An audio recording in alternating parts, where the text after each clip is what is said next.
Հայաստանի Հանրապետության պետական եկամուտների կոմիտեի հետաքննության եւ օպերատիվ հետախուզության վարչության երկրորդ բաժնում օպերատիվ տվյալներ էին ստացվել, որ Երևան-Սևան մայրուղում գործող վառելիքի մանրածախ առևտրով զբաղվող ընկերությունը գործունեության արդյունքում իրացումից ստացված հասույթներն ամբողջությամբ չի արտացոլում հարկային մարմին ներկայացվող հարկային հաշվարկներում։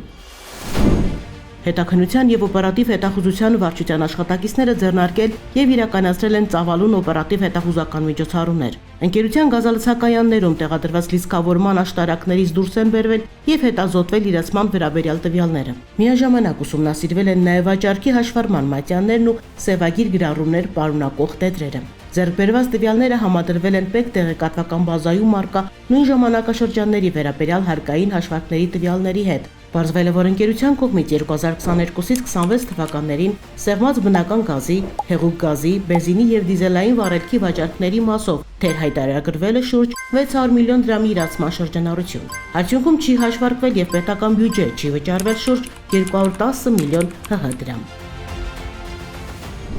Նշված փաստի առթիվ առերևույթ հանցանքի մասին հաղորդում է ներկայացվել քննչական կոմիտեի տնտեսական հանցագործությունների եւ մաքսանենգությունների քննության գլխավոր վարչություն, որտեղ Հայաստանի Հանրապետության քրեական օրենսգրքի համապատասխան հոդվածով նախաձեռնվել է քրեական վարույթ։ Կոմիտեի հետաքննության եւ օպերատիվ հետախուզության վարչությունը շարունակում է անհրաժեշտ միջոցառումներ ձեռնարկել ոչ միայն կատարված հանցագործությունների բացահայտման, այլև դրանք կանխելու ուղղությամբ։ Միաժամանակ կոմիտեն հորդորում է տնտեսվարող սուբյեկտներին զերծ մնալ նման առատավոր վարքագծից եւ չկատարել ապօրինություններ, իսկ գնորդներին պարտադիր տրամադրել ՀԴՄ կտրոններ կամ օրենսդրությամբ սահմանված այլ հաշվարկային փաստաթղթեր։ Պետական եկամուտների կոմիտեի տեղեկատվության եւ հասարակայնության հետ կապերի բաժին։